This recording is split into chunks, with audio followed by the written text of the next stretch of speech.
Hello everybody and welcome back to the next tutorial of the wireless penetration testing. Now, as you can see right now, I am back on my Kali Linux machine. That is because I finished everything I needed to finish with the capturing handshake, and now I want to get back to our main environment since you don't get confused by me using the other Linux distributions. Now, as I said, I only needed to use it because I only had supported monitor mode on my laptop. But now that we finished with capturing the handshake, now we can continue with the process of attacking, basically from any other machine or basically from anywhere else. You do not need to be anywhere close to the wireless access point anymore, since we got everything we needed. And now, for example, if you wanted to, you could go to the other side of the world and crack this hash that we received in our packet, in our basically file that we were capturing packet in. Now, you might notice here I plugged in USB in order to transfer the files that we received from our scanning basically on my Kali Linux machine. Let me just connect it. I believe it is this one, Kingston, and now I will paste the files onto my Kali Linux machine. As we can see, open with files. Let us just let this load right here, and basically you will notice that we actually received 4 files from this scan. One is .cap, one is .ccv, one is .kismet.ccv, and one is .kismet.netxml. Now, let me just open the terminal right here, and let me enlarge this so you see it a little bit better.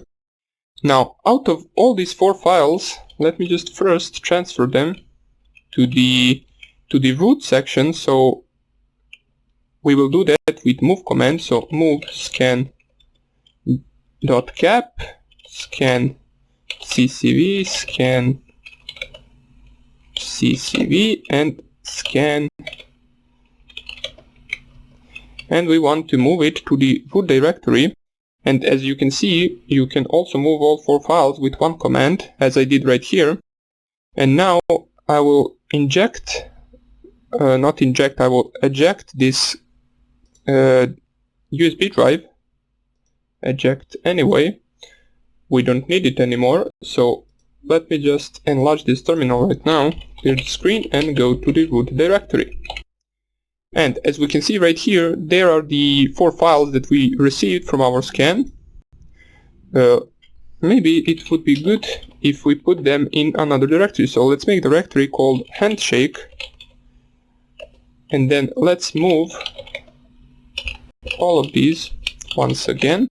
I should have done this first, but never mind. We can do it right now.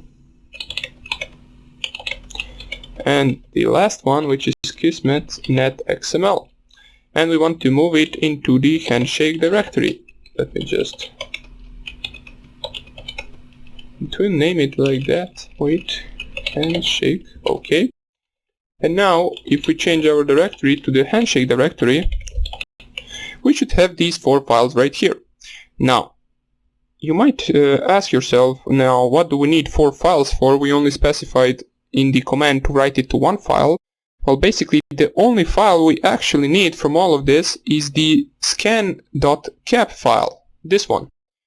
If you want to, and we will delete all the other 3 since we don't really need them at the moment. So you can delete all of these other files. We will not be needing them, so let us just delete them. And now we are left with the scan-01.cap file. Now, basically, in this is a file that we can open in Wireshark, and we will open it in a few seconds. And in this file, we can see all the packets that flew basically while we were running the authentication attack and while the target was connecting to our wireless access point via 4-way handshake. So, in order for you to understand it, how that all was done, you can basically just, I believe, you can just Wireshark this file like this, and it will open this file in the Wireshark. So let us see if this will actually work. I believe it will. Okay. And here it is. We can see the file that we got from our scanning. Now, basically, let us first find something that we can easily find right here. So let me just scroll since there are a lot of packets, and that is the authentication packets right here. As we can see, it says even here the authentication, and it will be probably the most common packet in this file right here. You can see it right here. If you go down there, you can also see some of the other options that it has in it. Some of these packets, it will say that it is malformed. Let me just scroll down. Let me just find a packet that could possibly be malformed. Here it is, the authentication packet that is malformed, pardon me. And you can also inspect some of the other packets that there are here, but currently we are only interested in the four-way handshake. Now, we know that it is somewhere towards the lower part, since we basically quit the authentication, and then right away the target has reconnected to the internet. So let us scroll past the authentication, and we should see, let me just put this a little bit down so we see it better. And we will see the four-way handshake as soon as this finishes. As we can see, it is right here. Now you can also do this. You can also find the four-way handshake via EPOL. I believe you type it, or it is not capital letters. You can just type here smaller letters, EPOL, and then press on this arrow right here, and it will filter out only the packets that are EPOL packets. And as we can see right here, here is the four-way handshake. It even says message 1 out of 4, 2 out of 4, 3 out of 4, 4 out of 4. Now you can basically check out what are the contents of all of these 4 messages. As we can see, they are different, of course. You can, if you want to, basically check out all of these right here, which is VPA, key nonce, which is this one. Now there are a bunch of these other stuff that actually together create the password that we use, and also we can see from who it was sent and to who it was sent to.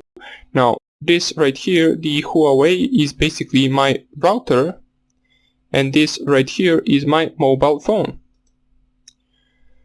So just wanted to show you that you can inspect the packets in Wireshark. And you can also find the four-way handshake and look at it a little bit better if you wanted to. But that is not really the case that we need to do right here. This is not necessary, so I just close the Wireshark. The next thing that we want to do is basically run our attack on this file, brute force attack. Now, how we do that? Well, there is another command that we need to use, which is basically called the aircrack. Now, the aircrack is a program, is basically just a program that uses our CPU power, our processor power, in order to perform the brute force attack on the hashed password. Now, how does it do that? Well, basically, in Kali Linux we have pre-installed, well, not pre-installed, we get some of the word lists. The most common and most used one, and one of the biggest one, is RockYou. That is the name of the word list.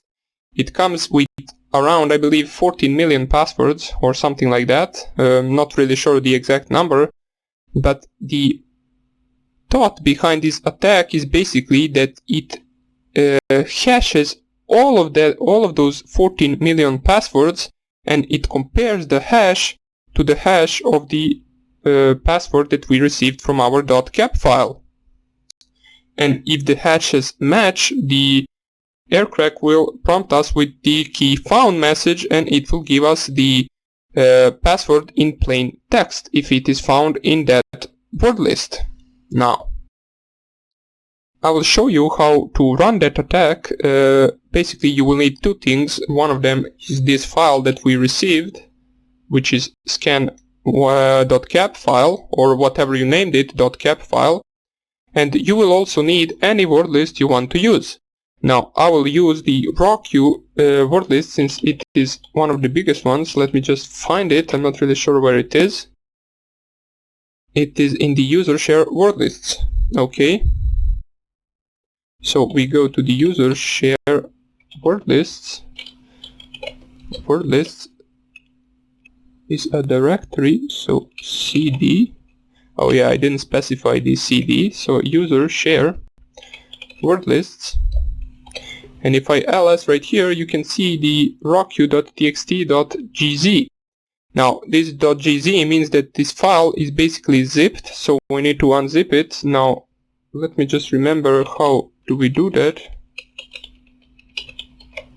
It's not, if we try unzip rockyou.txt.gz, RockYou and the unzip cannot find zip file.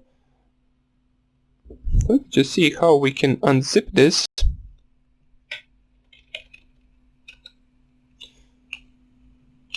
Something like that, or gzip, I'm not really sure what is the actual command.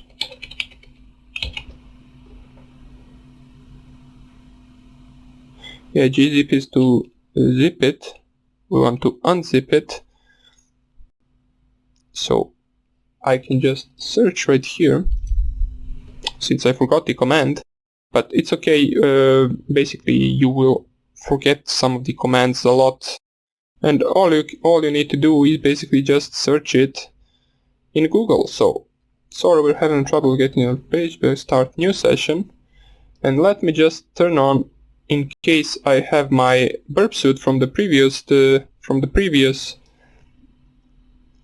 section, which was the web penetration testing section, turned on as a proxy. We want to turn it off so we can access the internet. And now we want to type how to unzip .gz file. And hopefully we will get the solution for this. Now I will probably remember the command as soon as I see it. I can't seem to remember it right now. File.gz, the keep option, give unzip the keep option. We want to unzip a file in Linux. So give gunzip the keep option. So it is called gunzip. Let me just see. Yeah, it is. So we just type here gunzip and then RockYou.txt.gz, and we can see now if we type here ls, we will have the unzipped version of RockYou.txt. Now if you cat this file right here, you will see it will print out a bunch of these passwords. It will print out basically 14 million passwords contained in this folder, and we will use this file basically, or this word list, in order to perform our brute force attack, which we will continue in the next lecture. Now I know by default that my password is not in this list, so I will run it once to show you how this works, and I will run it a second time and put my password somewhere near beginning, and you will see how it finds the password. So I will Control C this, so we don't list all of the words. It will take some time, and I will continue showing you how to perform this attack in the next lecture. Hope I see you there, and bye bye.